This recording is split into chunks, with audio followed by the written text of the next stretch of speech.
No Jumper, coolest podcast in the world. And today, very, very excited to bring you guys a conversation with somebody who I believe is a bit of a street legend. Definitely making moves on the internet these days. I actually got to shout out my man Donnie for tapping me in with you and telling me that I had to get you on the show. Snowroc is in the building.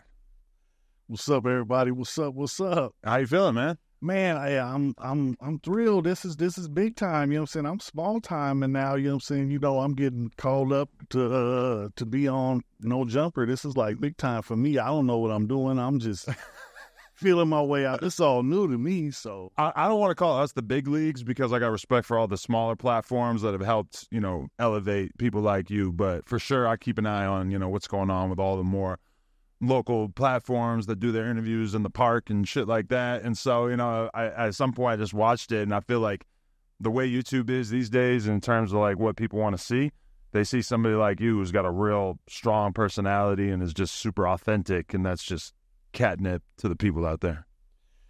One of the things I think I'm not braggadocious about it. I'm like, because me personally, I don't think I did anything special. And all I did was what I was supposed to do. The only reason it's some specials because most didn't. Most folded up along the way or took the easier route. It's always choices. Right. And, I don't know if I made the right choices, but you know what I'm saying? I made some choices that made life harder for me. I mean, it seems like you're in a very good place mentally at this point, though. This is the best life I've ever been living. This is, I'm saying, I'm married now. I'm saying, I got a normal life. Yeah. I got toys. I'm living my best life. I'm not balling. I'm saying, I'm right now. I just had surgery, so I'm out of work. Oh, what kind of surgery? I had a rotator cuff. That's a bitch, isn't it? Yeah, well, coming back. Yeah. It's almost there, Hopefully, I'm saying, boss, doc say in 6 weeks, I might be able to go back to work. So the disability ain't paying that much. Right. No, I had a slip up with that. I tried to put some guy in a guillotine choke in a fight one time, and that shit slipped out, and I just felt it like creaking for months afterwards. They said I had the top one was totally torn, and the one in front was 3/4 torn. And I was doing physical therapy before they took the MRI, and my physical therapist was like, I don't see how you're doing the exercises you're doing with a complete tear. Really? But, I've always been a can't stop, won't stop guy. I broke my back in 2 places and driving a quad off the side of a mountain. And I came back to work 100%, 90-pound jackhammer, dig all day, do whatever. Right now I'm fat. I've been living good. Right. Life is good, no complaints. Just trying to, keep the little YouTube thing going because they paying me now.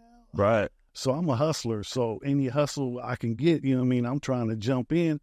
I just converted my hustle to all legit. Right. To me, I got like I'm not sure it's anagram, analogy, or it's hustle.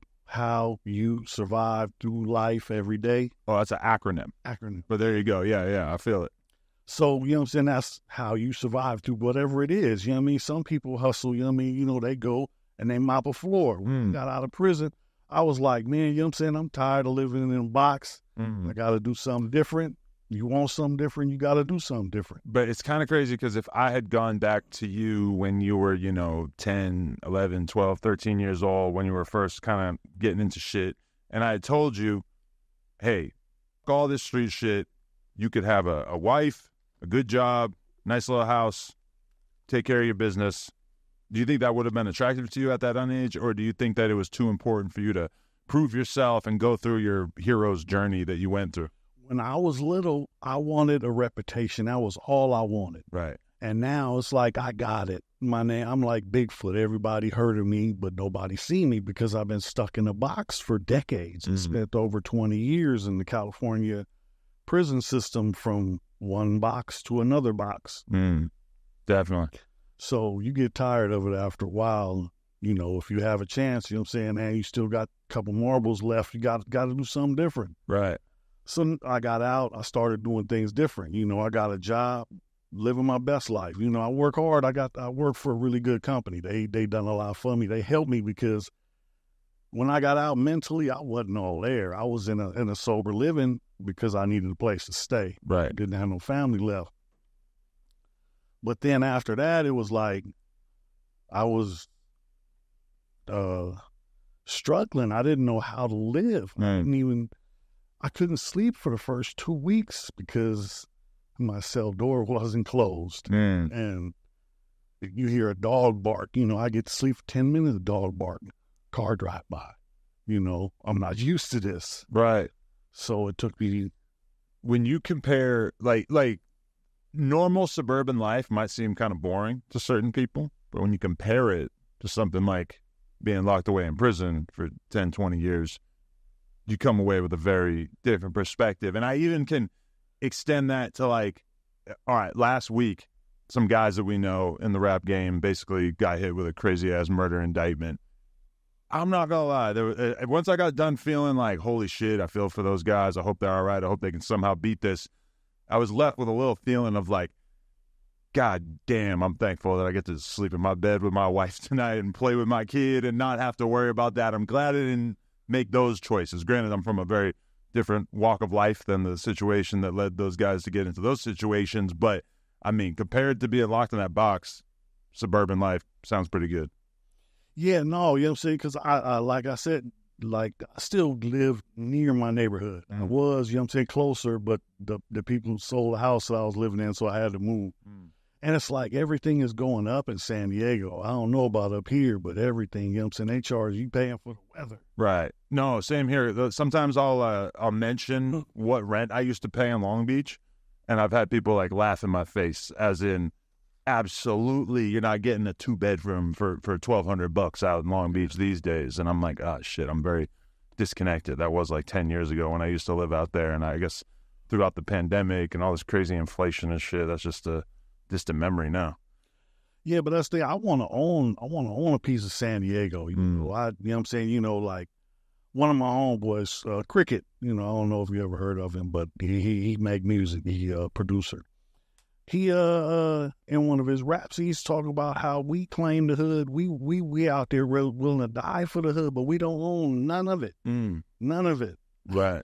And you see that especially where there's certain projects that are super famous for being associated with different hoods, and then that project will just get torn down and sold, and all those people who are claiming that neighborhood are just dispersed throughout the city. And I'm sure it hits some of the older dudes especially, damn, why the was I going so hard for this neighborhood when I didn't have any control or any say-so in the first place? We was lost.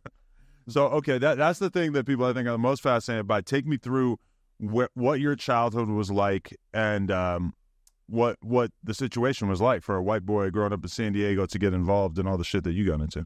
Well, it started off rough. I come from a dysfunctional family. My dad was alcoholic. He had issues, but he didn't have a father. His dad died when he was 3. I've been through a lot, recovery and working on self and building myself to where I am now. And one of the things was my father, he was mean and I took that on. And a lot of people that really know me would be like, you're mean. They can see it when you're put in that position. Well, that was Snowroc. Yeah. Because Snowroc was still trying to get a reputation, was still thinking he had to do all this just to be accepted or something. Now, I'm Joey. I mean, and Snowroc, I used to say that growing up, we were talking about when I was a kid, I used to be White Boy Joey because there was a bunch of Joeys right in it. So I was White Boy Joey. And White Boy Joey was the white boy that got picked on, got pushed around, got his stuff taken. Right. He got enough. It got to a point where that's it. And then Snowroc came. And I used to say that Snowroc killed White Boy Joey. But Snowroc can't kill White Boy Joey. He's still a part of me. Right. And then Snowroc, he didn't know how to act, so they put him in a cage, and they kept him in a cage for decades. And then when he got out, he didn't act right. He went right back to the same stupidity, and they put him back in the cage. So now I used to say I left Snowroc in the cage, and Joey, the man, is who's here now. When you say you were mean or people called you mean, do you think that that was just a straight up defense mechanism for you, or do you think that you were kind of mirroring your father's behavior? I think I was using everything that I had at my. That's all I had. So you know what I mean. You know, when it come to the prison and you know, growing up, I got picked on. You know what I'm saying. I always say, you know what I'm saying, my homeboys, they helped make me who I am because they put me through. I had some homies that didn't want a white boy from their neighborhood. Right. You know what I mean? You know, so I done had situations where I was 13 years old fighting grown men. And I was always big for my age, so it helped. But, you know, some battles, you know, I still lose, but I'm not going nowhere. Was that you, were those kind of fights coming from you trying to be from the hood, or is that just you wanting to be outside, be out on the block, wanting to hang out and last thing, this is my name. I'm not going nowhere. Right. I remember going home with a busted nose when I was a little kid. Mom, can we move, please? Right. Boy, we ain't got no money to move. Get your ass back outside and play. Right. I go back outside, and they waiting. What you doing back? I ain't got nowhere else to go. So, you know, and that's how people got to know me. Right. Definitely. At what age did you really realize that there was, you know, that the area you were from was associated with a gang, and was it kind of obvious to you right away that you wanted to be associated with that? It was as soon as we moved to the hood, literally, my next door neighbor, it was Baby Bull Capone, rest in peace right now. And 2 doors down, well, right next to him, 2 doors down from me, was OG Grady and John. And they was from the hood. You go the other way, you have Tone Loke, and then his brother Keith, and then they was from the hood. And then 2 doors from me on the other side is the twins, Joey and David. And these is all right. main, you know what I mean? I grew up on C Street, and that was where everybody, you know, because everybody was right there. And so I'm right in the middle. Definitely. Was it a possibility for you to just be like, all right, I'm not going to be associated with any of the street shit. I'm just going to be a regular ass non-affiliated white dude. Or would you have been able to go that path? I don't even know. You know what I'm saying? You know, all I know is what I dealt with and how I dealt with it. I don't know. I can't really say how it was. Could have been, should have been, or would have been, because all I know is my path. Right. And so, okay, like how long did it take before it felt like these dudes really started to accept you? Like by what age had you earned enough respect that they took you in? You know what I'm saying? All the way from the beginning, I had the community raised me. You know what I mean? Like I said, the community took me in. I had an auntie who was the lady who lived behind me, you know, where my mom was, two behind us next door. It was duplexes. And the lady, you know what I'm saying, she took me in. That was Aunt Carol, but she was the neighborhood auntie. You know what I mean? She got her own demons. She was dealing with her own issues. But she was, you know what I'm saying, you know, the neighborhood, you know what I'm saying, you know, came over and hung out. And she was with the business. She was, you know what I'm saying, active in, you know what I'm saying, you know, stuff, you know, the illegal business that went on here and there. She did what she had to do to survive. Her husband was incarcerated. And I remember being in the living room, you know, I had a chair by the TV. That was my spot. And there'd be people, you know what I'm saying, wrapping up stuff to take to the prison, packages of drugs to take to the prison. And I'm like, whoa. You know, people don't even know I'm here because I'm behind the door. You know, this is my spot. Right. They had a lot going on. And I watched it all like, wow. Was your perspective more like, this is normal? Or were you kind of in shock, like, whoa, like, you can sneak drugs into a prison? Like, do you remember? I'm a little kid, so my big thing is I'm just waiting for the weed tray that's under the love seat. When no one's around, I'm going to go take a doobie off of the weed tray and go out back. Right. You know, and that's all I was thinking about. Right. But I'm aware of, you know what I'm saying, you know, it's people, you know what I'm saying, you know, with addictions. You know, my auntie had an addiction, and she, you know what I'm saying, you know, functioned. She did what she had to do to take care of, you know, Was it a environment in which you, as like a somewhat impressionable kid, that they were having you go do things that they didn't necessarily want to do themselves? Well, not really, because like my auntie, she tried to take care of me. She tried to, keep me, you know what I'm saying, safe as much as she could. She couldn't take me in. She was taking care of herself, but I stayed at her house most of the time. And, one thing led to another, and then I got to doing my own thing. And I'm selling drugs. And, my homeboy, when I was 13, my dad put me out. He's like, look, you can stay right here. All you got to do is sell this for me. Right. Do you remember, like, how exactly you got into selling drugs, though? Like, was that a big leap, or was it just a natural transition because you were already around it? I was all around it. I remember being when it was ether base. I remember people, with the Bacardi 151 and a hanger with a cotton ball dipped into the Bacardi and lit to light the glass pipe. Hey, you want something? I don't want nothing. I'm trying to roll a joint. I'm cool. I was scared. I ain't never messed with crystal, cocaine, heroin, none of that. Now I had me some. I used to smoke PCP. Really? When you were real young, or? Yeah. Well, the first time I took a doobie that wasn't weed, and got stuck, and I came down with a 2x4 from the back railing of the back porch, and I'm sitting on the couch. They had to take the board off because I was locked onto the board, just stuck. Whoa, really? And that's pouring milk. But you weren't tempted to keep going crazy with it from there? Because I know some people who start the PCP and all of a sudden they spend a couple years in the crib doing nothing, just freaking out. Yeah, but that's the thing, it messes with you. And that's the thing. I had a bad experience because I was fresh out of juvenile camp, and then I came back to the hood, and the homie had some fire called gorilla piss. So he had some serum. So we dipped two. We only smoked one. I don't remember what happened. I woke up at home in my bed, butt naked. They're a bad hangover from PCP? Well, that's the thing. I don't know. No, you don't wake up feeling horrible? It was so long ago. I remember. But I wake up naked with some blood on me, and then I come to find out, like, what the hell going on? So I get up, wash up, I go to the homie house later that day. I'm walking down the street, and people like, at the barbecue point and laughing. What the hell they laughing at? So I walk on to the homie house. I get to the homie house, and I open up the gate, and his mom comes to the door because she sees me coming. Nah, I told you, don't bring your white ass over here no more.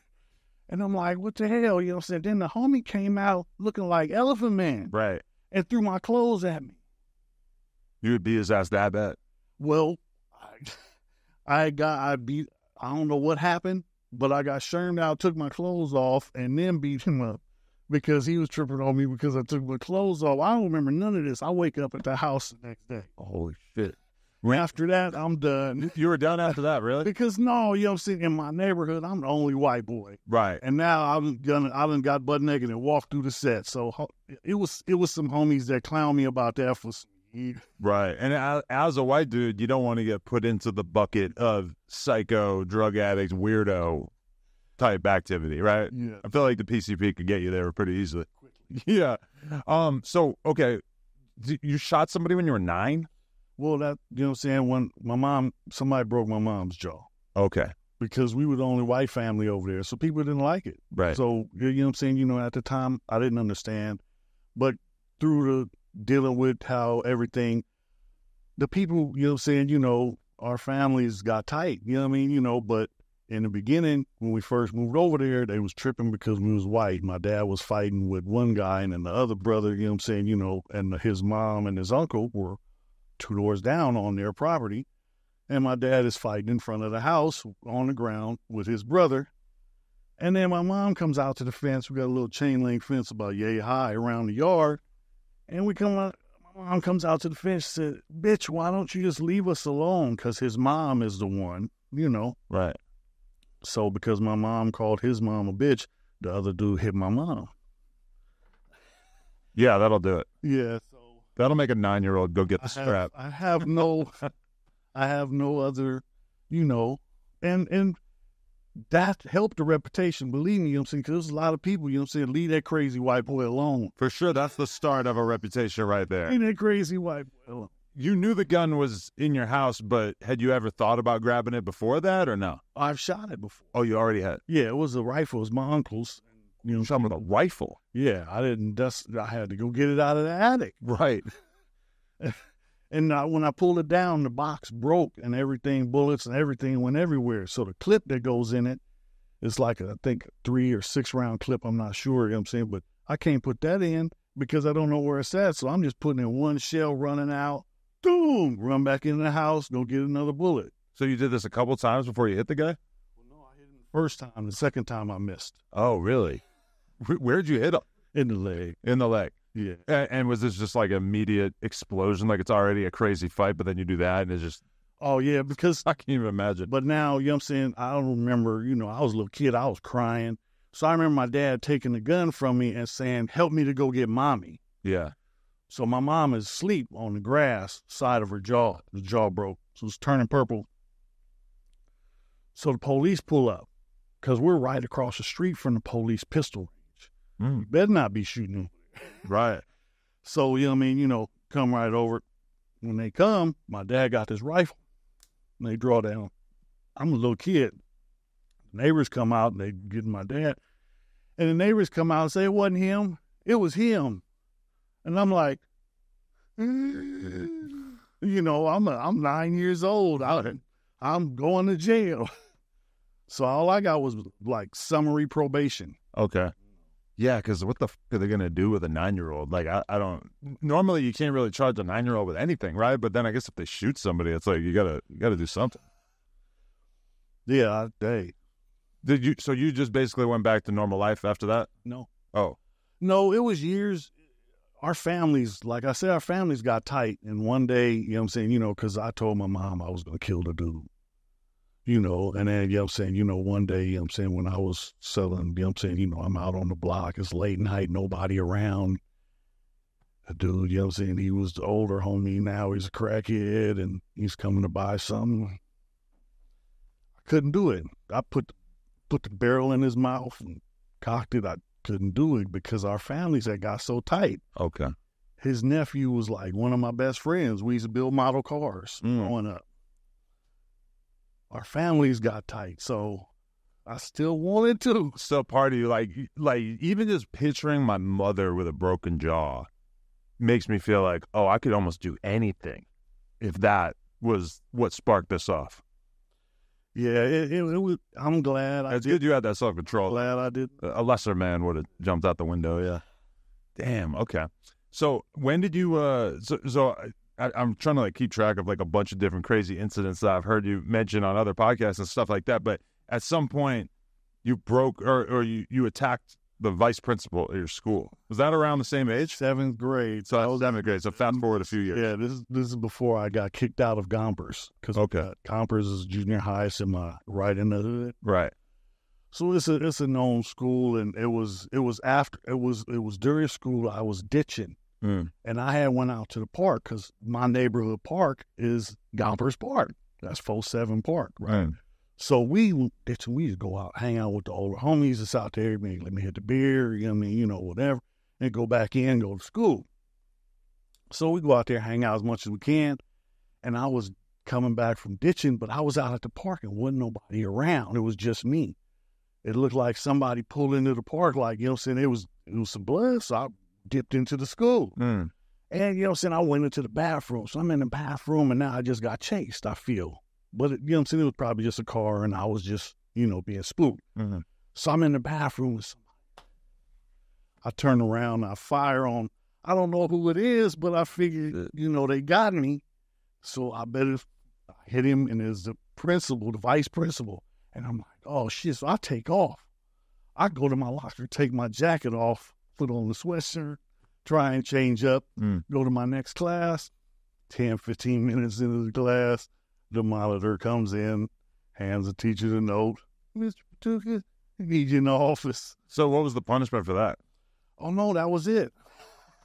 That was it. When I came out, they had school police on both sides because you got to walk to the gate and you're not going nowhere. Oh, okay. Because I already got caught with a switchblade, and you know what I'm saying. There's always, fights because there's the little Africa Bloods. They got to come over here for junior high. Okay. We got to go to Lincoln for high school. So it's. So this is back in the day. Was it as simple as Crips versus Bloods in San Diego at that time? Yeah, in San Diego, the Crips don't really get out with each other. Yeah. You know what I'm saying? It's been rare occasions on bullshit, but you know what I'm saying? We try not to do that because we're outnumbered like 5-1 already. Right. Yeah. And okay. So just generally speaking, because there was an incident maybe like 4 years on this podcast 4 years ago where somebody said something about San Diego being soft, which ignited a shitstorm of a lot of different San Diego residents, basically making the case of like, nah, like it really goes down out here too. Don't put that description on our city. Well, you got to look at it. San Diego is a tourist town, right? So if you tell people that the gangs and all this stuff is out here and active and doing this, then they're not going to want to come. So they're going to lose money.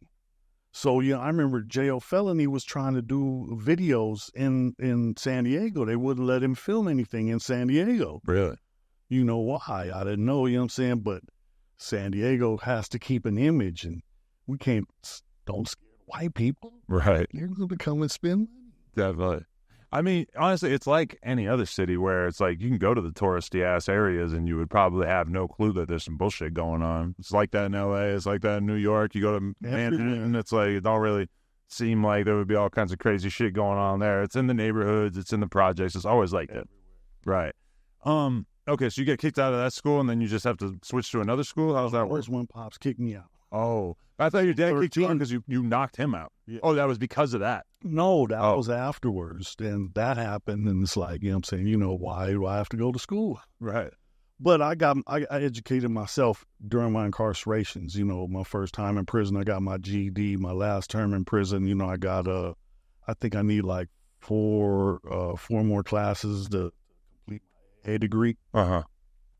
So I'm in there. I have to be here. So I'm got to get something for it. Might as well, so I was trying to do something. Right, definitely. So, okay, what leads to that confrontation with your dad, though, where you end up beating his ass? My dad was alcoholic, and he hit the family. It went on for a long time. Right. And then finally you, like, stood up for yourself? And No, we fought several times. Usually I just lost. Okay. But it was a straight-up fight. Well, yeah, we had them before. Right. And you know what I'm saying, I remember one time, you know what I'm saying, he stopped because I tripped over, we had like cases of the Springfield soda. And he hit me and I fell over that. So that's when he stopped. He stops, you know what I'm saying, I don't want no problems. I'm a little kid. Right. And it got to the point one time we was fighting in the kitchen and what happened? I'm dazed. I done been hit. Why is he laying down right there? Right.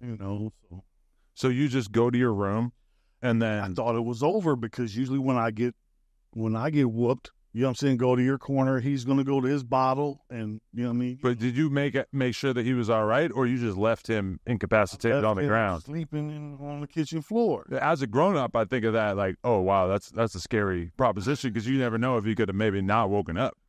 Oh no, I would. At that time, I really it wasn't a big concern. Yeah. Okay. So when do you find out that you're kicked out of the house? The next morning? No. When he woke up, a few minutes later, he woke up, got his consciousness back. Then he went and got the 45. Right. And get your ass out. Wow. And mom can't do nothing, or she's gonna get whacked. So you know what I'm saying.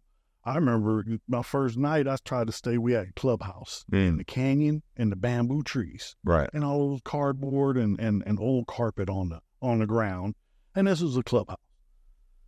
I tried to sleep in that shit. At nighttime, all the bugs come out, right, and I fell asleep in there and woke up covered in just, oh man. That was bad. Sleeping outdoors seems simpler than it actually is in real life, huh? I love camping. Yeah. But this wasn't it. Holy shit. So where do you end up staying after that? On the streets. That's when, you know what I'm saying, they got to, you know what I'm saying, I'm garage or whoever stay the night with whoever I can. And the homie, like, you know what I'm saying, got the dope house and, you know what I'm saying, he like, look, you can stay here. Just sell this for me. But he didn't use me. You know what I mean? He could have just, you know what I'm saying, worked me and not, you know what I'm saying, taught me.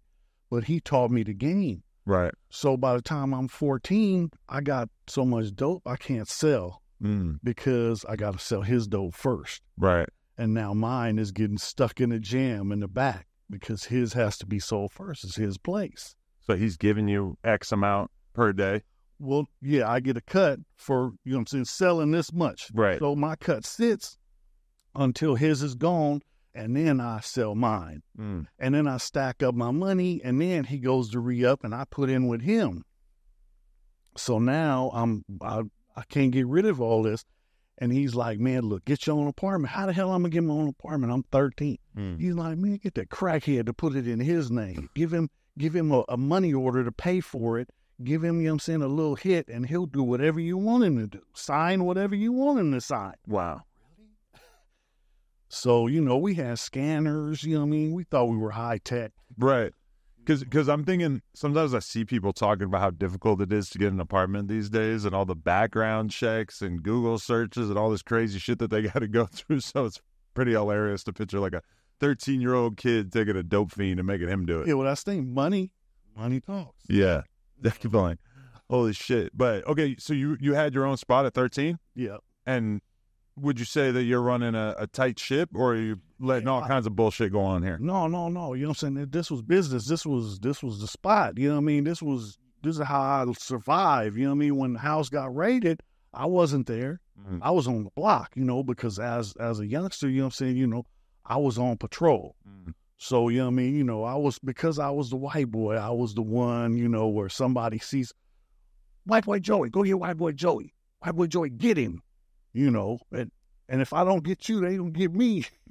So So what, you had the best hands out of the group, or? No, I got beat up a lot. You know what I'm saying? I learned that, it don't hurt until the next day, so I don't have to worry about getting hit. I'll take that, you know what I mean? Just let me hit you. Right. And that's the thing, the homies, I remember standing toe-to-toe, when you fight, you got to stand toe-to-toe and just, ain't no, like, what I'm saying, you got technical fighters that'll, duck and dodge and run from you and wear you out and take advantage of you. I'm just coming. I'm bringing everything I got because I'm trying to hurt you so you don't hurt me. Right. And that's my only goal. Right. If you had been able to live it all over, do you think that you would have had, or like, if you had been born 30 years later, you think you might have become like an MMA fighter or something? You think you would have been able to channel all that energy into something else? I played football as a kid. I had a guy, dude, he was, he was like a blood. I guess he stopped banging and, got his life together and had some kids. He was in my neighborhood and took me in, and he had college scholarship and got a girl pregnant and ended up not going and having to go to work construction. So messed up his life. So he wants me to go to Lincoln at Lincoln High School and play football because I'm fresh out of juvenile camp. I've been on the obstacle course, on the weights. I'm already big, and in Campo I had a growth spurt. So I was always chubby, and that chubby just got tall. Yeah. And so, now I'm a beast, and I'm saying, I'm fighting whoever. Line up. That was the only way the homies was going to let it go down, because the homies, back in the day, fighting was how you got in. You know what I mean? Everybody, is going to get down one time or another. You know what I mean? Right. And the ones that couldn't take it, I remember it's a homie that used to give me the balls when I was a kid. And now it's like I look back and it's like he chased a bunch of people off. So that was his job. Right. I didn't go.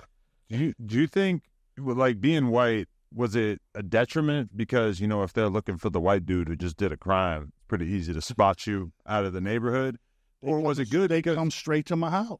But you could also kind of like plausibly pass as a law-abiding citizen a little bit easier, maybe, but you didn't really have that vibe about you? No. Look, I had a Jerry curl. What? Back in the 80s, I had a Jerry curl. I don't think I've ever seen a white Jerry curl. I got pictures. Oh, wow. Well, really, okay, white people, they get a perm in their hair, and that makes it curly. Yeah. Right? So I got a white people perm the first time and just put curl activator and moisturizer in it and had a drippy curl. Wow. The next time, one of my play cousin I was raised with, my auntie I just told you about, her son, he was getting his hair done and his beautician was like, oh, I could fix you up. I'm like, you can't use those chemicals on my head. She's like, yeah, I can. You just don't need to relax her. Your hair is already relaxed. So it's free. So I let her do my hair and it came out bomb. So TCB. Wow. That's amazing. Yeah. Okay. So then I'm trying to figure out the timeline here, but so you're in camp at this point, but like, what kind of stuff were you getting locked up for around that time? Oh, well, first offense was the assault with a deadly weapon. Right. Second offense, I robbed a house. Oh, okay. And I was 11. But older kids talked me into climbing in the window.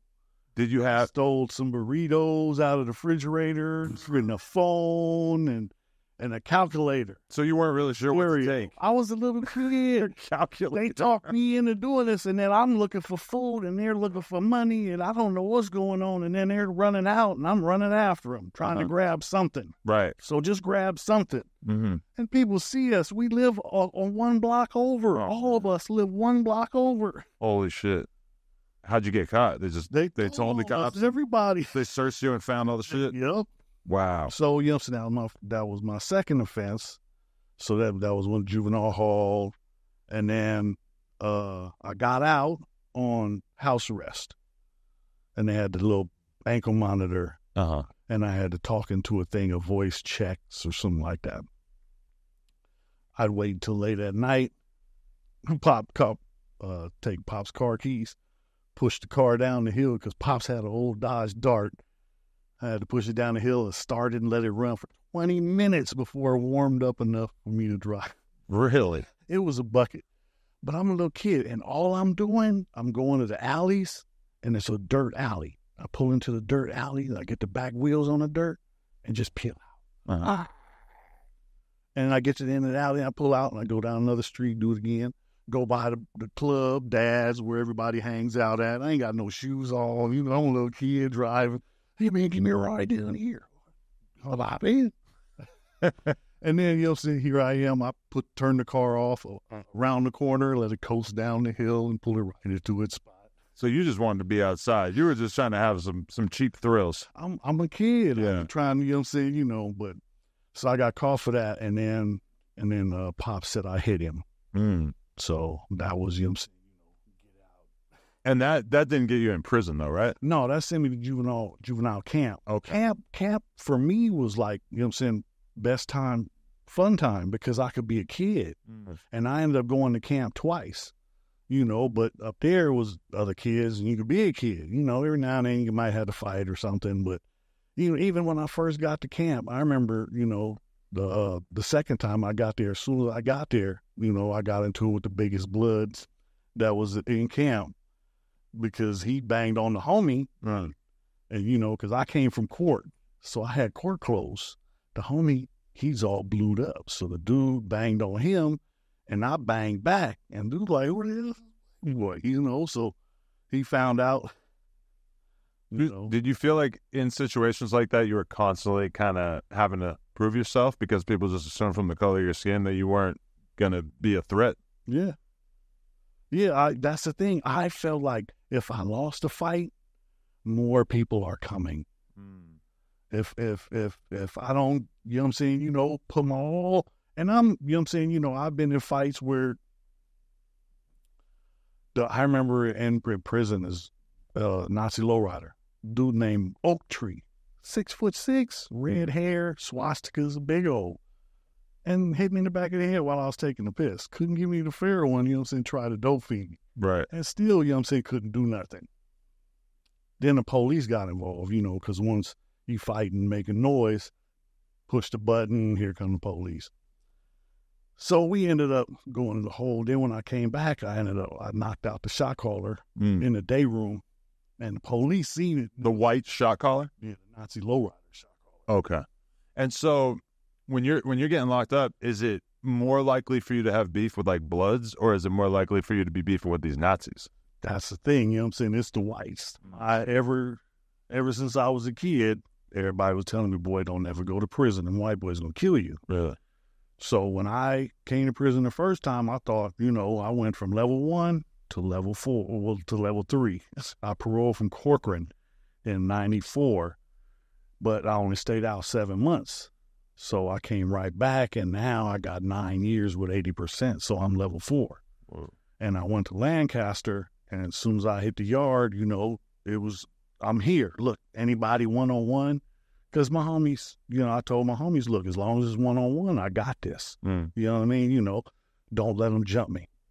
Watch behind me. One situation, they tried to get me.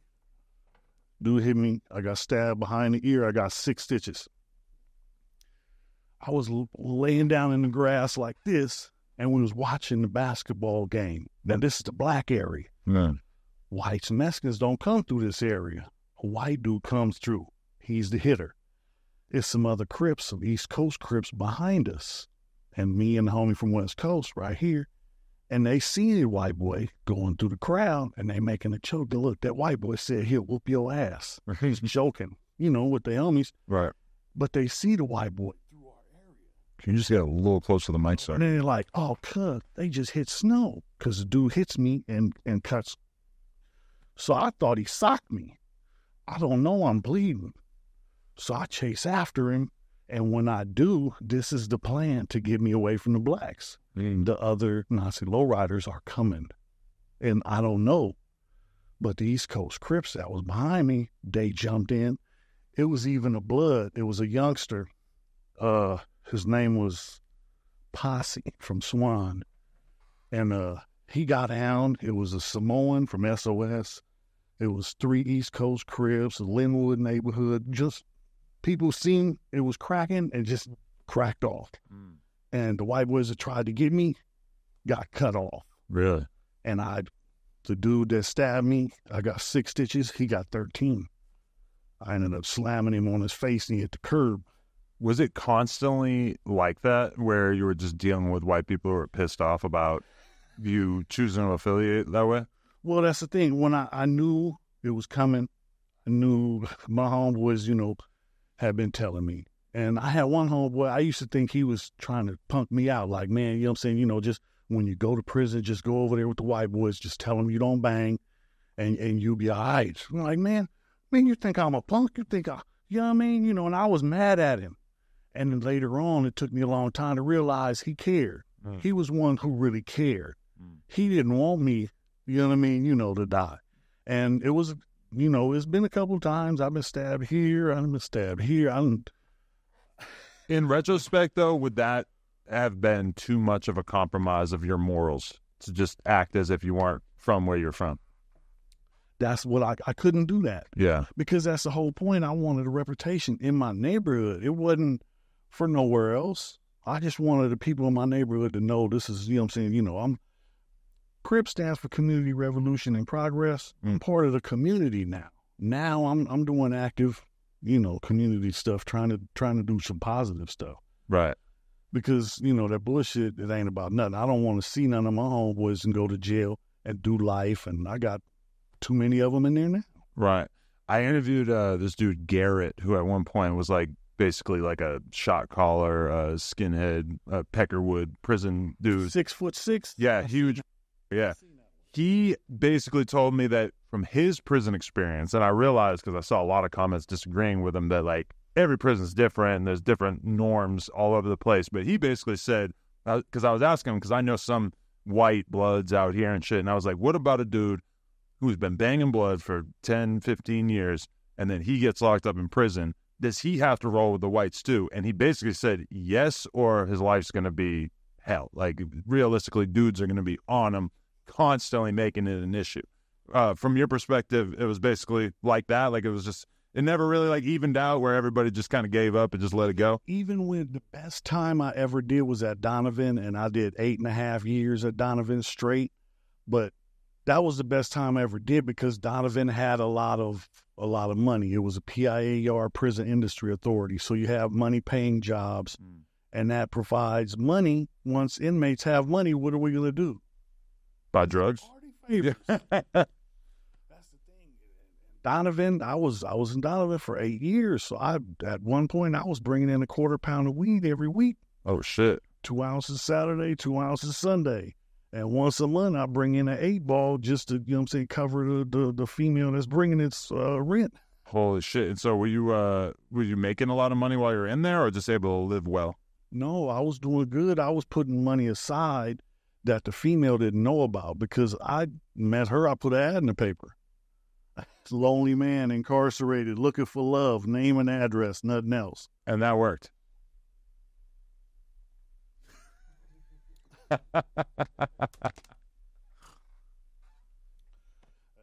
Hey, if it works, it works. You hear a lot of these stories about guys who will find a girl that kind of hold them down while they're locked up, and a lot of times then they'll explain to me. Actually, there's a dude from Sacramento, X-rated, who did like 20 plus years for a murder that he was associated with, and he's kind of breaking the story down to me, and I'm realizing like, so this woman that you were basically dating for 15, 20 years, as soon as you got out, it was over. He's like, yeah, she didn't really understand. She couldn't really relate to my life. I'm like, holy shit, what a time for you to figure out that your lives weren't going to work out together.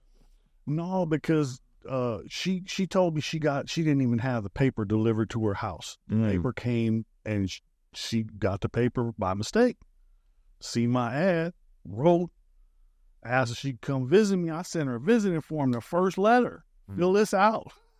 Get this approved, then you can come up here. Once she came up here, she explained to me the whole situation. She's in her husband and her son were locked up for molesting her granddaughter. What? She knew about it. She's mad that her other daughter won't let her see her granddaughter anymore. Whoa. I'm playing along like, oh, we're going to work it out, but she's telling me she's getting evicted and ain't got no place to live, and they're going to take the minivan. And both husband and son, they paid all the bills. Now what is she supposed to do? Call this number, tell him Snow said he needs it wrapped and ready to go. Right. Holy shit. How long did that relationship last? I cut her loose right before I came home. It was about 3.5 years. And she never got in trouble either? No. Wow, so that's pretty good deal overall. Well, that's the thing. She was, got her, talked her into getting a job and she was, at first we was using the money to cover bills. Okay, that place is too big. You better find another place. Do you have any kind of regret over that? Or any kind of guilty conscience about that? Or is that just how it goes? Yeah. Wow, I like it. Okay, so wait, so when you went to prison, that was because of what again? I'm kind of getting the stories jumbled up a little bit. Your first like long bid or... My first term was armed robbery. Right. I robbed a drug dealer who came to court and said I stole the drugs he was selling out his house. Right, which is like the reason why people rob drug dealers is because they feel like they're not going to be able to go do that exact thing.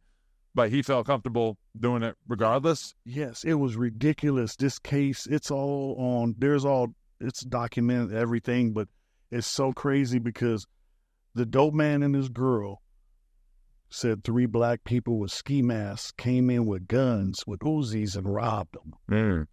Another guy came up to buy something. He got put into the robbery by the 3 black guys with ski masks. He said he saw a white guy out front. He gets up on court and said, yeah, you see the man in the courtroom? He's like, nope. He's like, well, didn't you pick somebody out in the photo lineup? Yeah. Who was that? The guy the police told me to pick. I should have, if I had a real lawyer, I would have went home that day. Right. No. The bullet defender didn't pick up on what was going down? So now the drug dealer says, yeah, they came in with Uzis, with banana clips. The DA brings in a Uzi, a 9mm Uzi, to show the jury, all you're doing is making us look bad. You know what I mean? So I'm like, get a gun special. I had literally threatened my lawyer. If you don't you know, get a gun specialist. The gun specialist comes, it's impossible for this gun to take a banana clip. I'm a gun specialist. It's not possible. Put a dope man back on the stand. He's lying.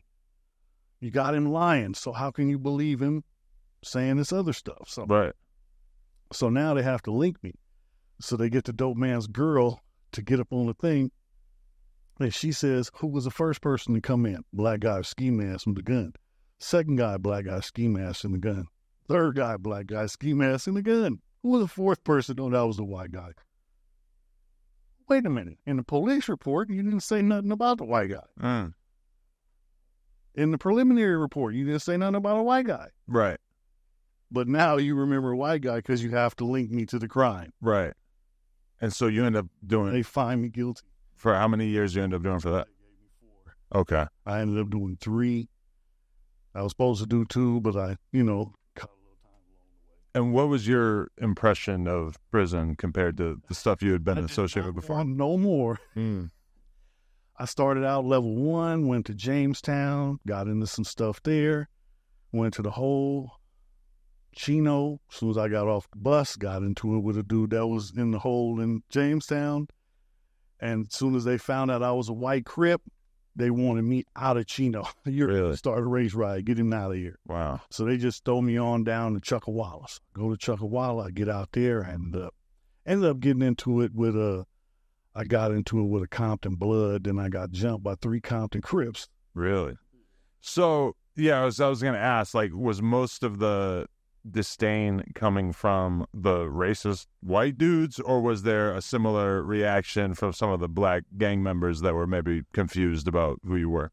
Nah, I guess, some people don't, how the hell is this white boy, doing this, so again, this is a lot of people look, look down on San Diego because it's lesser, because Crip started in LA, and, I'm from San Diego, so we have, our own thing in San Diego come together, and, we will stand tall when it's needed. So, and that's why, when that was brought up, because I remember seeing that. It was like, we'll talk about Dago, and then it wasn't like nobody was talking about Dago. It was just, people talking. Yeah. But yeah, I'm lost. I forgot. No, we're just talking about, getting the negative reaction from like black gang members in prison. For the most part, it happens. It happens. Some, there's always somebody that ain't happy. Yeah. And that's everywhere. So, I had to deal with it. And it was situations where, like, it was one dude, he kind of like called me out, but I let it slide and pushed it off so that I didn't have to get into it with a brother, because I'm already going to have to get into it with these whites, and I don't want that. And it's other situations where, a dude, I was young and dumb, when a dude seen me do something, and it was disrespectful to a blood, and he seen it. So he felt disrespected, so he wanted to fade. So we went and got down, and after that, we was cool, but, he can't disrespect me, and I feel him, I was watching Ice Cube video, and, started pulling the trigger, pointing at the TV when they showed some red, and he was behind me. I'm not, Right. I'm just, young, dumb. That's a no-no. Yeah. In prison, I'm guessing, yeah. You don't want to be, like you, capping out your enemies or something. Right, for sure. So yeah, I would have felt disrespectful if I seen them do it. So same situation. I know a white blood that when I think about it, it's like I've never heard people talk about him in a negative way. It always seems like there's a lot of pride in the fact that they got a white guy who's really with the shit, and he can fight. From what I know, I've seen him. Yeah, well, most white boys, if you gang banging, I'm sure you got to figure it out at some point. Yeah. No, yeah, because like every time I seen a video going viral from back in the day of him getting into a squabble with a black dude and whooping his ass, it's like the sense of pride from his side was just like, they appreciate it. Like they're, but then I also wonder if things don't go well for that guy, the level of scrutiny might be a lot worse. Well, that's the thing. I remember growing up, like, it was one time, it was an older homie, and I was young and he didn't know me. So this was in the other side of my neighborhood. So I'm from 4-1. So 4-7 is where it started. You know what I'm saying? So I always hang out up here. Like in one of my videos, I talk about I confined myself to the hood because I was comfortable here, and I was known, and I was good. When I go out, that's when, you know what I'm saying, people looking at me funny, or, you know what I'm saying, I got to show off, or I got to, you know what I mean, put a demo down, let them know, because they don't know. And that's, it's always so. We was going to 47th, this spot called The Hole. And it was the older homie, and he, you know what I'm saying, came down, what you doing over here? Man, I'm from the neighborhood. And he socked me. He was a grown man. I ran off. So the homies that I was with came back the next day. They whoop on me. But my auntie, the auntie that was the neighborhood auntie, like, nah, Dad, go get all of them. And made me fight them all one by one. It was 3 of them. So the first and second fight I won, but the third one I was tired. I lost that one. So we was cool again. So we gonna go back down there. That was the, where everything was happening at. We go down there again, and the dude was down there again. So okay, you know what I'm saying, I'm a fire on the dude. So the dude came up on me, and I fired on him. That was a mistake, because this was a big ass grown man, and he whooped my ass all the way out the hole, up a block, and then I ran, and then he chased me. And then tripped me, and then beat me some more. And then I went home, and then came back a week later after I healed up. But then the homies was like, man, leave him alone. Do some of these stories feel kind of innocent in a way because we live in an era where it's so much more likely for people to shoot each other in comparison to this time? That's now, you know what I'm saying? Because, like, I remember when we used to go ride on the Bloods, I remember going to the spot 4-5 Park. And we were riding the homie Skeeter Rabbit, had a raggedy little Chevy Love truck, and we would pile in deep in the back of the truck and go over to 4-5 Park, jump out, and knuckle up anybody that's out there, whoever's out there, and we'll whoop on whoever's out there, and then more people be coming out the apartments, then we jumping in the truck trying to pop start to get us out of there and go back to the hood. So that was, you know what I'm saying, Like stories about fighting and shit seems, to an average person seems dangerous, seems scary, seems like, this is a bad situation. But then when you compare it to a lot of the gang situations that I see going on in LA, never mind Chicago, or even in New York City, et cetera, where it's just like, people see someone they don't get along with and just immediately get to shooting at them. It's like, that seems kind of nice in comparison. Like that's what we should hope for in comparison. We got a spot in San Diego called Four Corners of Death. And it's in Southeast, but you know what I'm saying, I was just, you know what I'm saying, coming from a female's house, it was like late night, but not like maybe 10, 11, and I'm coming across Four Corners of Death, not even in my car. I'm in a partner's car because mine was broke down getting worked on. So I'm using this coming from a female house, and people pull up, I hear the duels, so when I hear a car pulling up next to me, I turn and look, and all I see was a red beanie and a red sweatshirt in the passenger seat barrel. I slammed on the brakes. They lit up the whole front of the car. If I wouldn't have stopped, bullet, hit in fender and up. If I wouldn't have stopped at that time, it'd have got the door. That shit went right through this. Holy shit. So it's been like that for a while. This was, this was in like, 90. So you do those 4 years. Was there anything super notable that happened during that time period? And where was your head at during that stage of your life? Was it just pure survival? No, I was mad at the world. I was mad at the world. I was still trying to make a name. I wanted, everything I wanted, I got. I realize now, I got a reputation. It ain't worse. But, that's what I wanted. But that, I used to think, man, I wasted my life. I didn't waste my life. I learned a lesson. You know what I mean? Because if you don't learn from a mistake, you're forced to repeat it.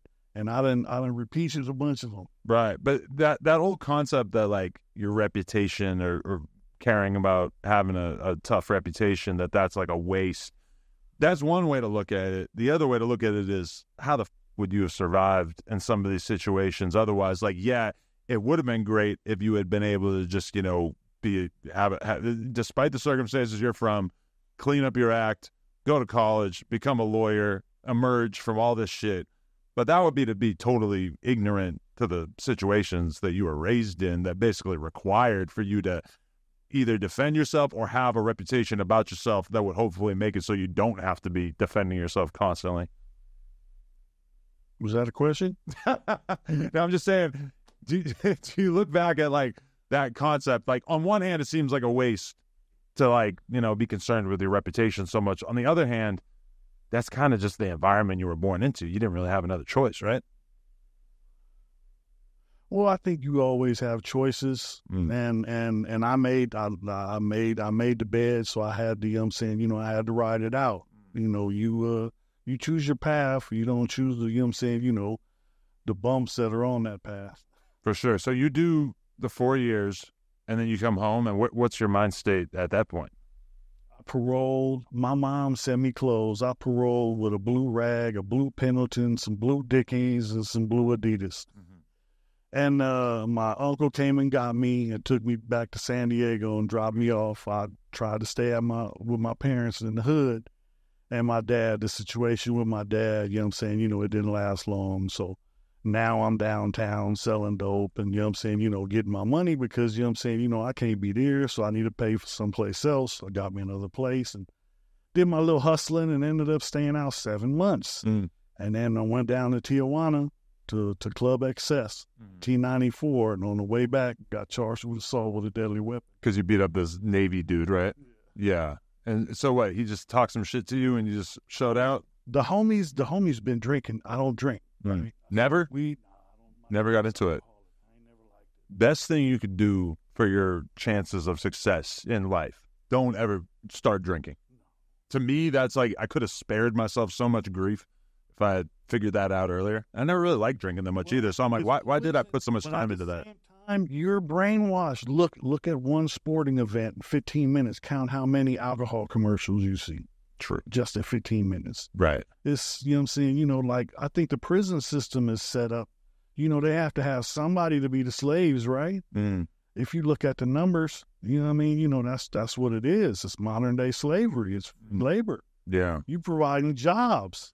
It is for the pig. It is crazy. I thought about that a million times. It's how it's just our society just decides that certain drugs are all right and the other drugs need to be. Teen law. Yeah. When it was, you get caught in a white neighborhood with some powder, right? It's a misdemeanor. Yeah. Same thing. You get caught with, and it got baking soda in it. Right. And now you know what I'm saying, you know, got mandatory sentencing. Yeah, yeah. And how that's just an accepted. It's one of many. There's a lot of situations, you know, and like I said, I don't think the system is. I think something needs to be done. I was helping out with a group called All of Us or None.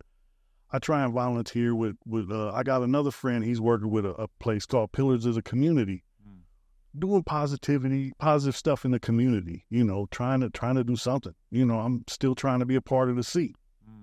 Definitely, yeah. I mean, because it feels like the gang thing is probably never going away. It's just like the culture of what a gang is can change, and people can use that umbrella towards more positive ends in a ideal world. Well, that's the thing. I think it's global. Look, it was on the Super Bowl. Yeah, Snoop. Yeah, you know what I'm saying. You know, so it's everywhere now, and it's a lot of it is people claiming the fame. You know, and that's the thing. You know what I mean? You know, I don't know. I've been doing it a long time, and I think that was a waste. I wasted my time because I don't want to lead none of my little homies because I got homies that are younger than me. And if I give them any advice, it's, you know what I'm saying, don't do the stupid shit I did. Right. You know, somebody sent me a link a little while ago on Amazon, and they're basically like, look at what comes up when you search like Rollin 60s on Amazon. There's so many T-shirts, and like there's people out there really running businesses selling like what are basically like, you're not on the Red Sox, but you can go buy a Red Sox T-shirt. It's like the same concept. I don't know who's buying this shit, but it's pretty crazy, and you can find it for all these different gangs and shit. So I'm like, this is a bizarre state of affairs that you can just go cop this shit on Amazon. But then if you go back to, you know what I'm saying, you know, the crack epidemic, Freeway Rick, what's that? Moon? What was that? What was his Snowfall? Right? Yeah.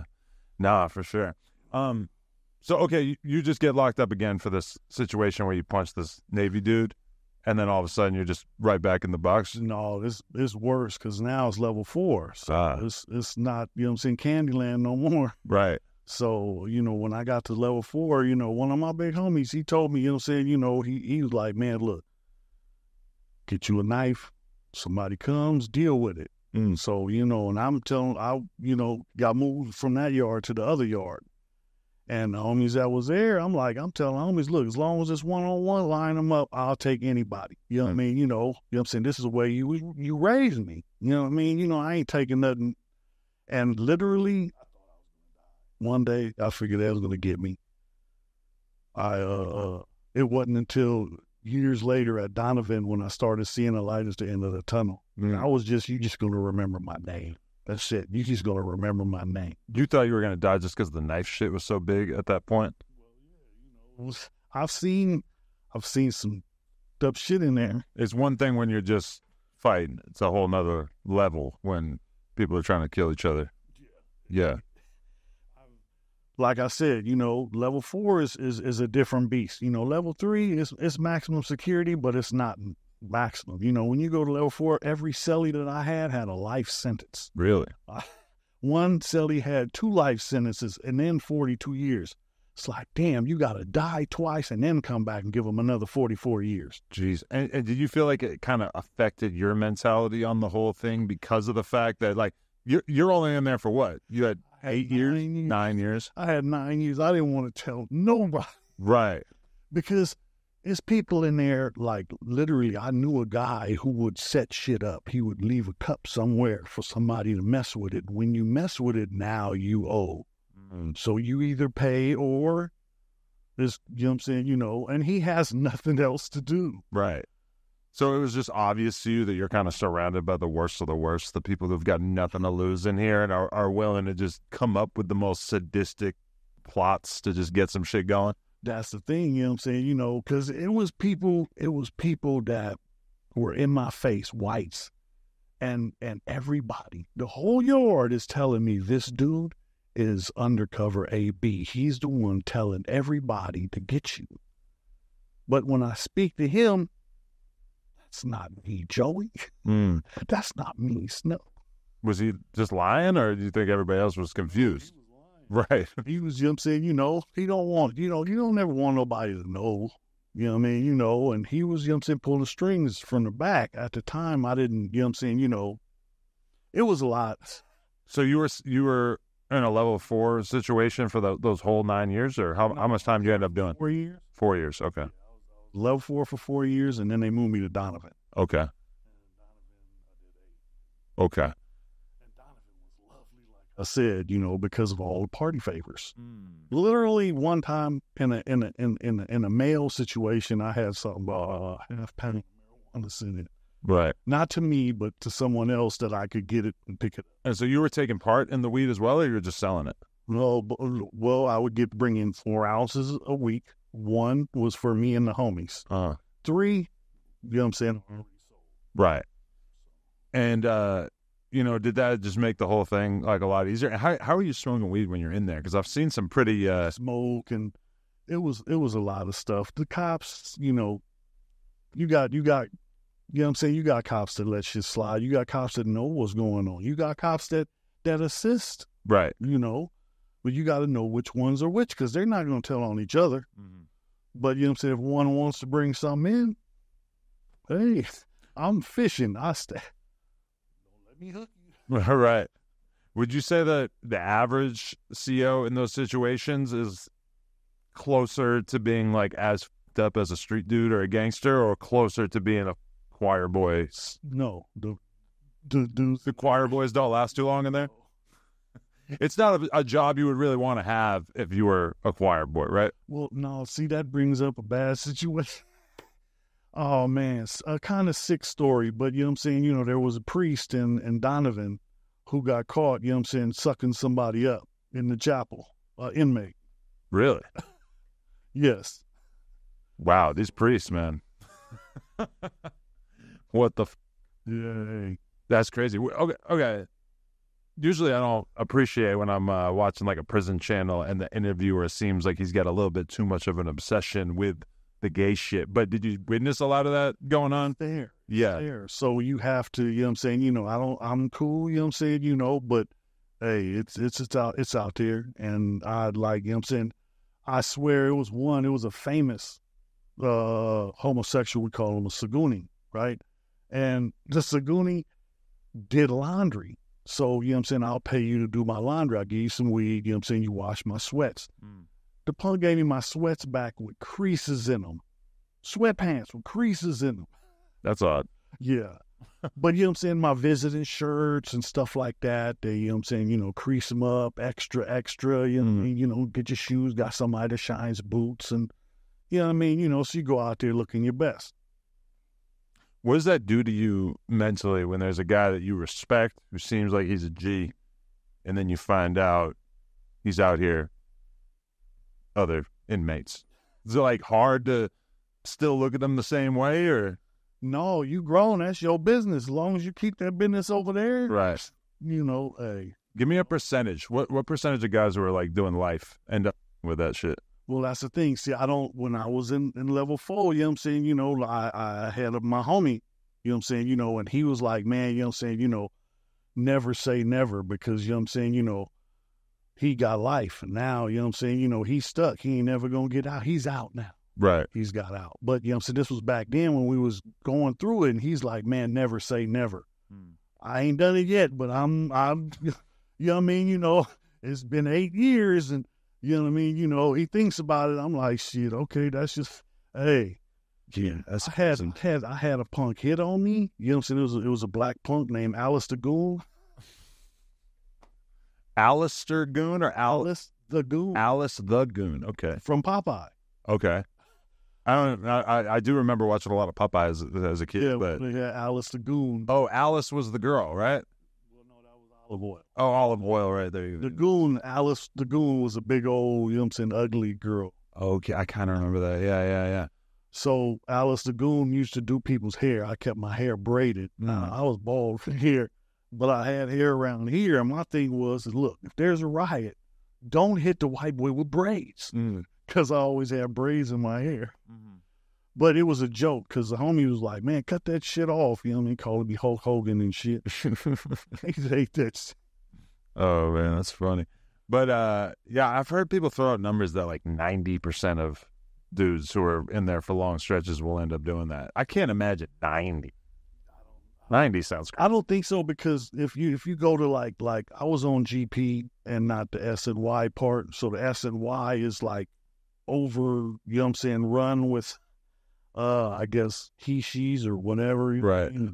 And they talk, you know what I'm saying, I guess you have to go in the cell with, you know what I'm saying, you know, whoever they put you in with, and it's a lot of stuff. I don't know how that goes, but when I was in there, we was GP. We wasn't having it, you know, you know, and like I remember one time, you know what I mean, the young homies, you know what I'm saying, boo bop one of the other homies because he was messing with one of the punks. Right. You gotta go. We don't get down like that. Right. So, you know what I mean, you know, that's this, if you're active, you know what I'm saying, you know, I don't want, you know what I'm saying, you know, we out here sharing some pruno or something.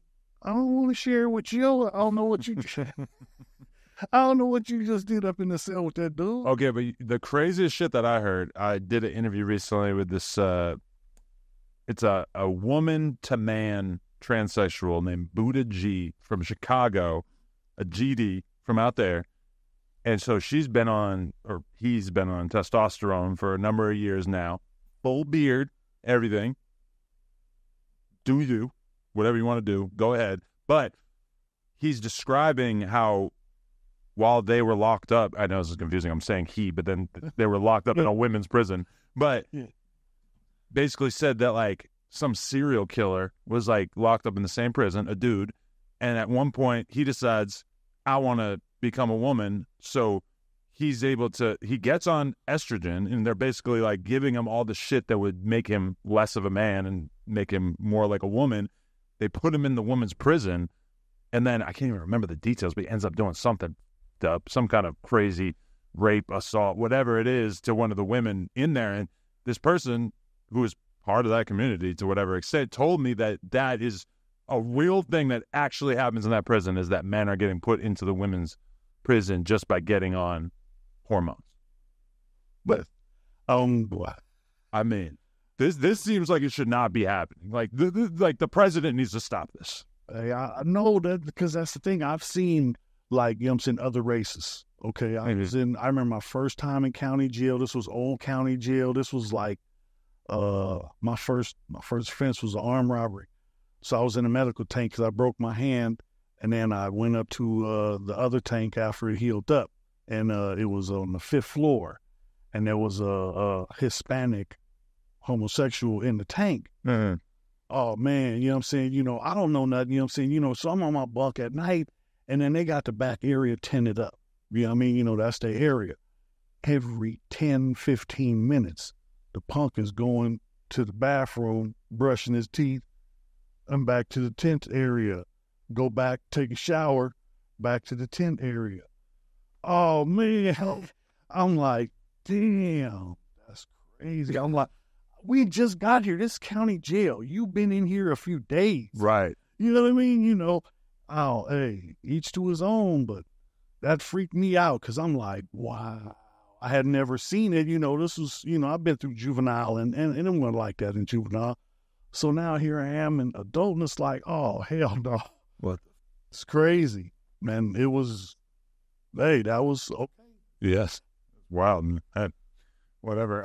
Okay, so was that those 8 years or whatever, was that the end of it? Because you said you did multiple decades in there. I feel like there has to be another stretch in there. No, I got out, and then that's the thing. I got to a drug program because I didn't have no place to go and nothing when I got out after the 12 years. So I got in a drug program and a place called the Rollin House. Mm-hmm. And I had no place to go. I needed a place to live. So they would give me a place to live, and I got to pay rent. It's cheap. Okay. And you're going to feed me? Right. Good. Oh, you're going to help me get a job too? Okay. And did you really feel like you had a drug problem at that point, or not so much? You were around while you were locked up, but stopped. Oh, okay. No, you know what I'm saying? I got out. It's like I just did 12 years. Paroled from the hole. My last 8 months, I was in the hole because some people dropped kites and said they were going to stab me. So to put me in the hole to avoid, they said I was a threat to the safety and security of the institution. Why would they want to stab you? Because I'm like Crip. Oh, just for that? Yeah, well, I went up north. When I left Donovan, I left Donovan and went to CMC and San Luis Obispo, and then there was another dude, I ended up getting into it with San Diego Bloods. Right. Riot. And then they sent me to Soledad, and then I ended up stayed in Soledad and then got put into the hole, did my last 8 months in the hole, parole from the hole. Right.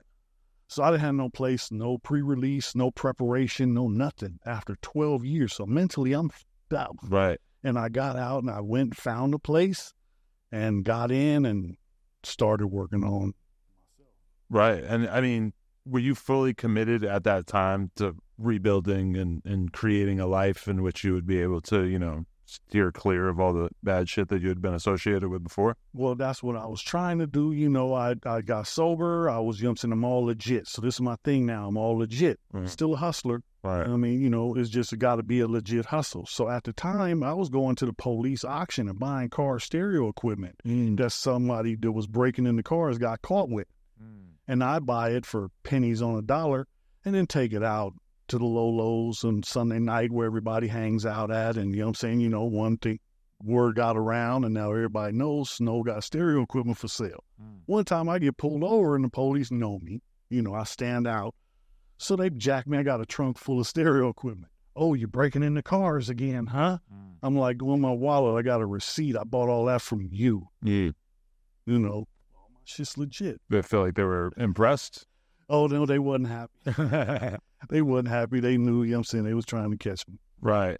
Wow, that's crazy. So how long ago was that, when your last day in prison? Day after Christmas, 2016. Okay, so you've been free for about 8 years now? Almost 8. Wow, that's amazing.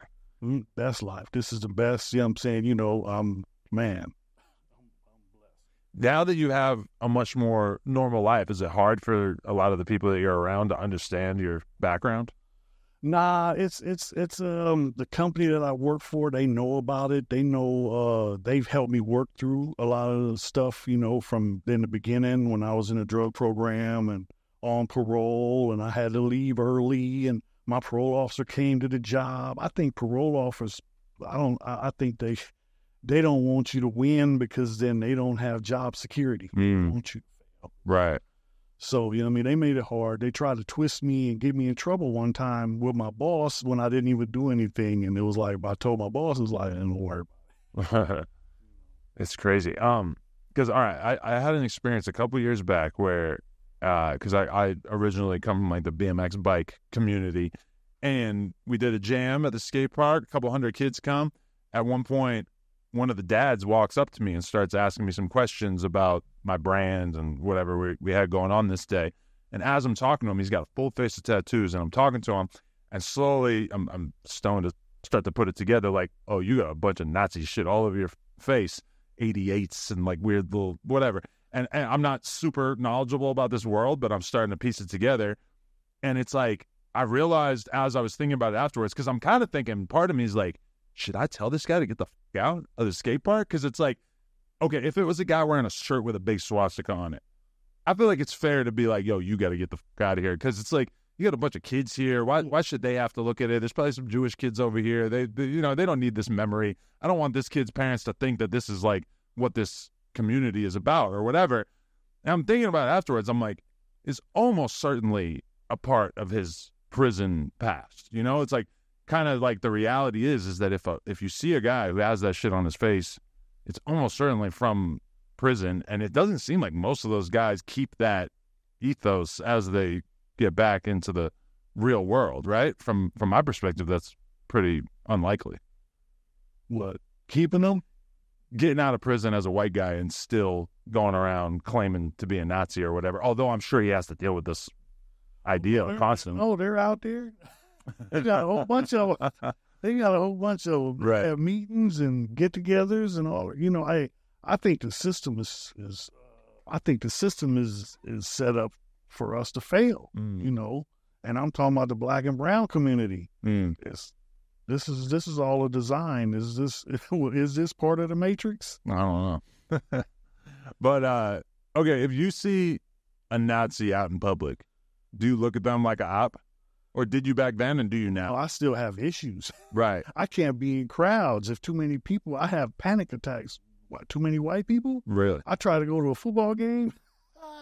I'm out of here. You don't feel like a white guy in that environment, even though the average person would look at you like just a regular dude. I feel like me, but that's the thing. Like I said, I've been stabbed 13 times, and most of them have always come from behind. Really? So I have issues with, hold on, So it's something I deal with every day. And, I see people and it's like, okay, you know what I'm saying, and it'll be a white dude and he won't even know, I'm just, out fishing or something. And, you know what I'm saying, but then once you talk to me, it's like, where are you from?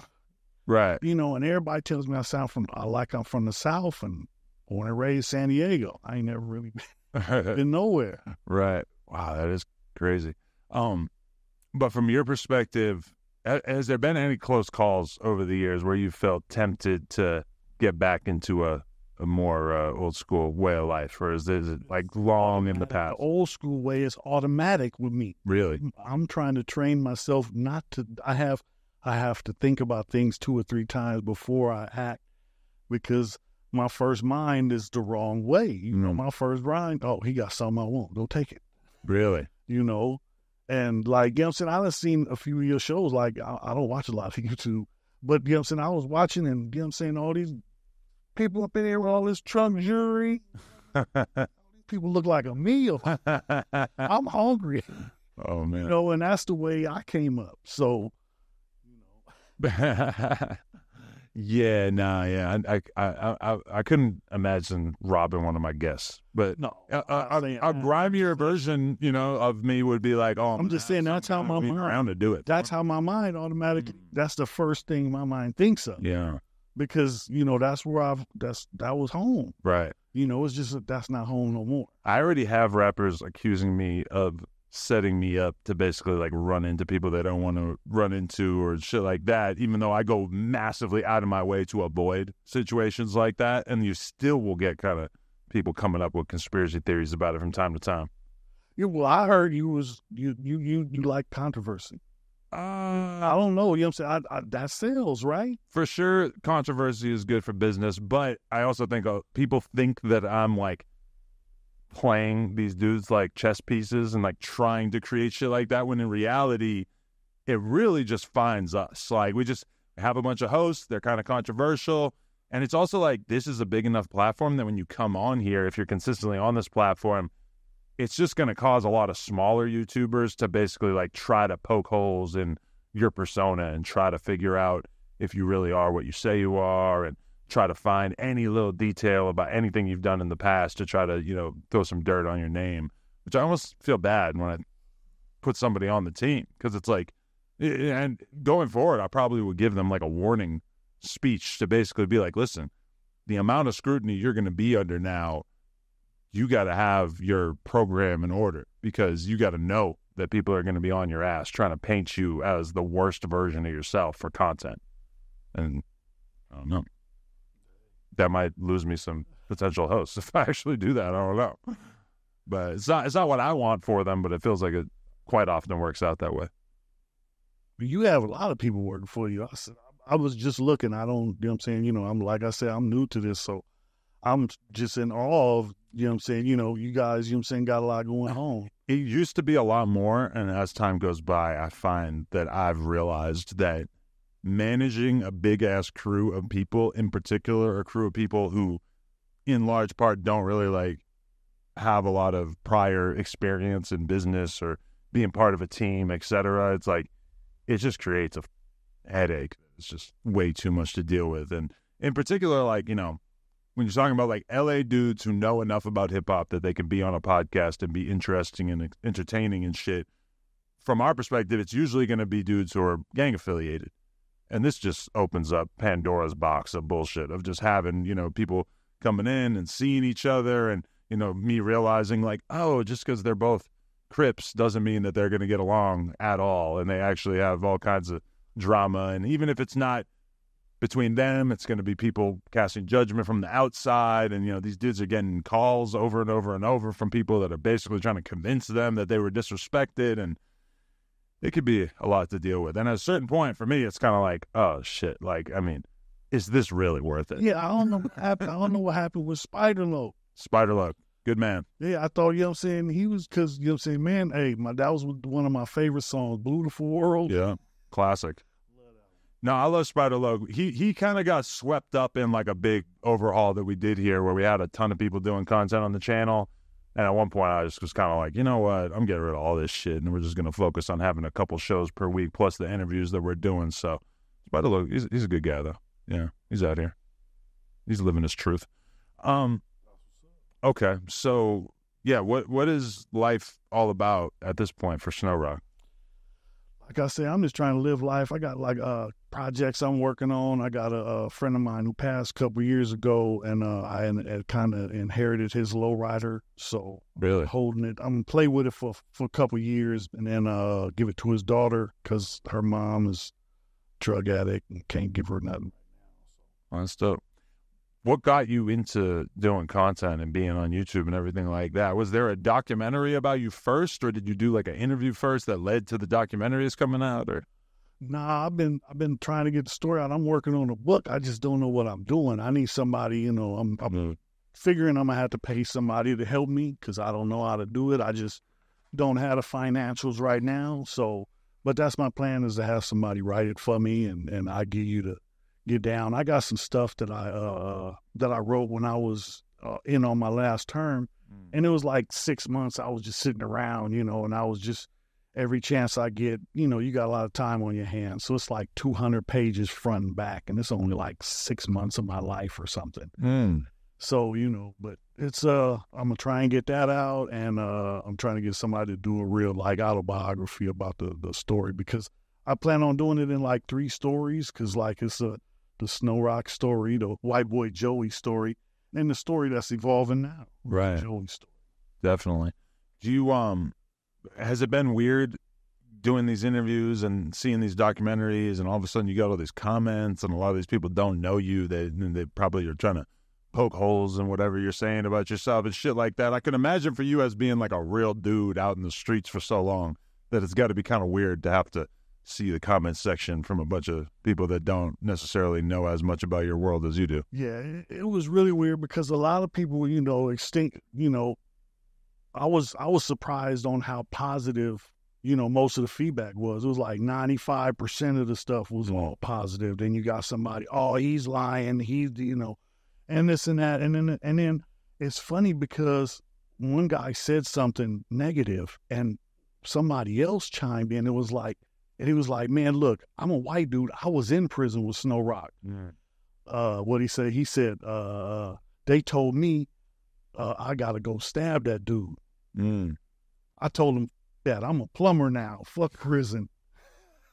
And it's like, damn, because it's a lot of stories where people get on that were in prison with me or there, and speak up and tell. I'm not, I'm not blowing smoke up nobody's butt. I don't brag about the stuff I did. I'm not trying to, I'm not the toughest. I'm not the baddest.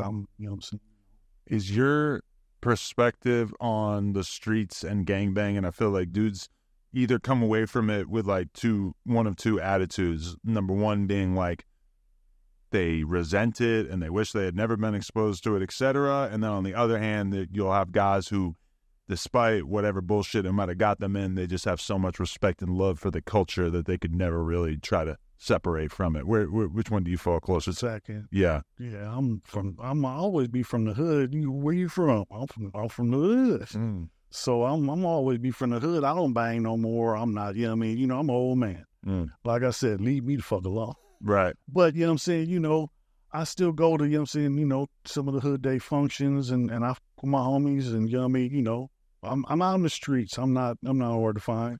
Is it of particular interest for you when you see, because there's been like a couple different rappers / characters coming out of LA that are representing the Rollin 40s over the last couple months. We got guys like X4, 4 Extras, there's a dude, Dodie 6, who just got out of jail, he did like 6 years or something.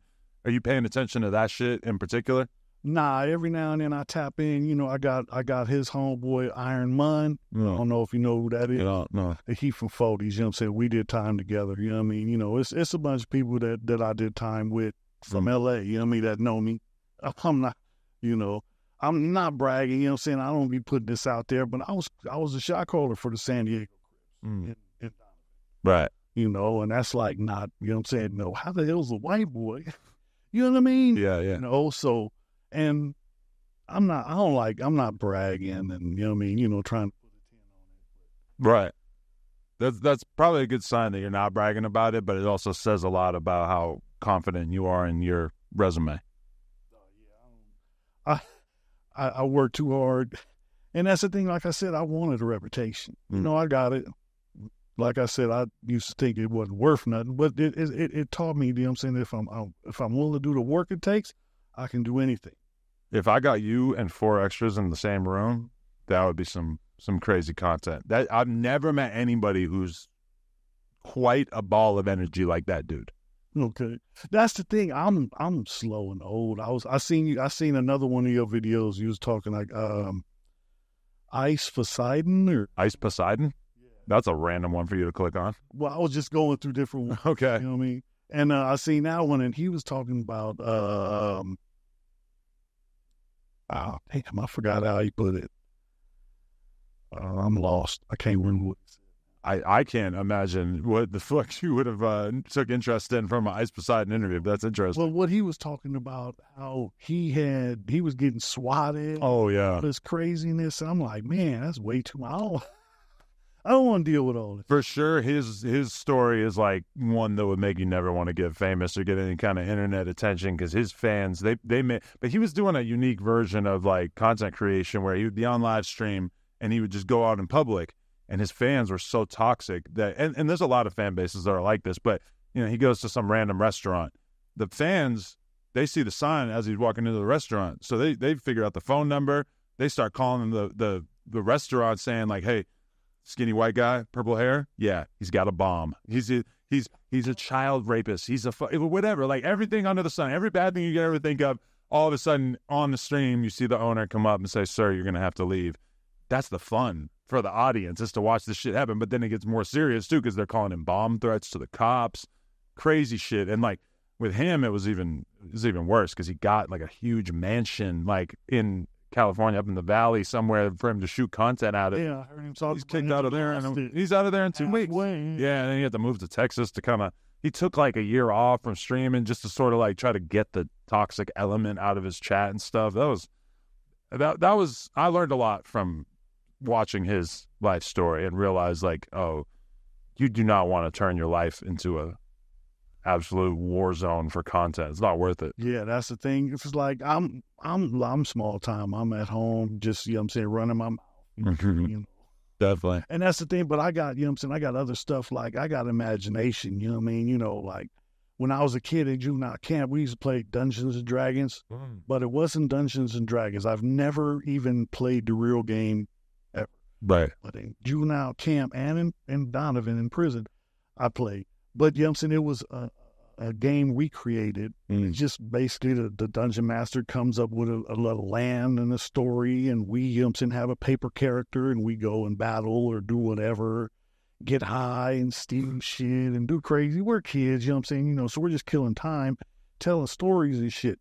But my imagination, you know what I mean, you know, I think, you know what I'm saying, you know, I got something, I just don't have the time to do it. I work 10-hour days. Yeah. 50-hour weeks kill me. And when you're locked up or whatever, your mind has so much room to wander and to think like, oh, I could do this, I could do this, I could write this book. And then you get back to the real world, and there's so many options of things to do. I'm like that even when I go on vacation. My mind starts going crazy and thinking, I'm going to write a book about this. I'm going to make a 10-hour video about this. I'm going to get into this. And then you get back to the real world, and it's like, oh, right, I put all my time and energy into like my business and my family, and I don't really have a lot of mental bandwidth for anything else. Yeah. No, my favorite thing, you know what I'm saying, is seeing the country. Like me and the wife, we've been exploring. I've been, you know what I'm saying, you know, I got an uncle in South Dakota. I've been out there a couple of times. Wife's family reunion in Texas. I went out there. Oh, man, that was the best trip, because we took the train out there, then rented an RV. Stayed in the RV at the family reunion. Then after that, went up to the biggest river in Texas and parked right on the river and did some fishing, and then rode the train back home. So that was a cool little vacation trip. No, that's dope. But I want to see the country. You know what I mean? Give me a RV or a trailer. Yeah. If it's to go. I love the city, and I've always been just so drawn to that. But there's something about being in a very serene environment where it's quiet and you can see the stars. Ooh, that's nice too. Went to Wyoming for this Kanye listening party back in like 2018, and I get off this plane, and just the fresh air hitting my lungs was just like the craziest feeling I'd ever felt. Like, oh, this is just, maybe I need to get the fuck out of LA. Yeah. Maybe. That's the thing. I love San Diego. I love California. You can't beat it. You know what I'm saying? You know, my sister, all my family left. My sister, she went up to Washington. She ended up getting 20 acres of land in the middle of boonies. Right. But it's 20 miles just on a dirt road to get to her property. Right. So, you know what I mean? You know, I ended up going up there when my mom was in the hospital. It was nice. It was a nice place to visit. And I ain't never experienced 7 degrees in my life. Yeah. And she's like, oh, this is warm. Usually it's in the minus. Oh, holy shit. Yeah, I mean, California has the greatest combination of like nature. The ocean being right there is a big deal. You got to appreciate that. Then also business. The fact that, you know, Hollywood's right there, that there's all these movies being made, TV, et cetera. So there's a lot of money to be made at the same time. And having it be so close. So you could, you know, if you had the money to live in Malibu, and then you could drive 45 minutes and be at your job, and then be able to kind of like retreat back to the ocean or whatever. It's like Southern California has a lot going for it that is very difficult when you think about the rest of the world. Very hard to find all those pieces of the puzzle together. Yeah, my favorite part, San Diego, like, you know what I'm saying, you know, I got 2 daughters, and when they were younger, we would go up to the snow. And my family, we did this when I was a kid, and we would just drive up the freeway until you had to have chains on. Yeah. And then pull over on the side of the road, throw it on top of the car, have a snowball fight, build a snowman, and then drive home and watch it fall off the back as we go home. Yeah. But you can go from the snow to the beach in an hour. No, yeah, it's incredible, really. That's why when people talk about leaving, it's like, man, I grew up in New Hampshire. I don't know if I want to leave ever. Like, you know, I've been to a bunch of places that are, you know, more like paradise. You go to Hawaii, beautiful. But I see how people who live in Hawaii are, where they feel isolated and they feel like they're just trapped on this little island. And it's, you know, I don't get that feeling out here. I could hop in the car and drive any direction besides west, and I could be yeah, you know, there's just like so much to do out here. Yeah. Yo, I appreciate your time so much. What's the best way for people to get in touch with you if they'd like to reach out? Standing Tall with Snowroc is my YouTube channel. Okay. My email, you know, I'm seeing this on there, all my information. Anybody want to holler, hit me up. Hell yeah. It's a very inspiring story, man. I appreciate you sharing it with us. Appreciate you bringing me into the big time. Oh, hey, I look forward to seeing what happens to you from here. And for sure, let's exchange numbers if you want to go on some more podcasts and stuff. I know some people will probably be interested. Appreciate your time, man. Thanks so much. Snowroc, big ass, meaty palms on them. No Jumper, coolest podcast. Like, comment, subscribe. We out.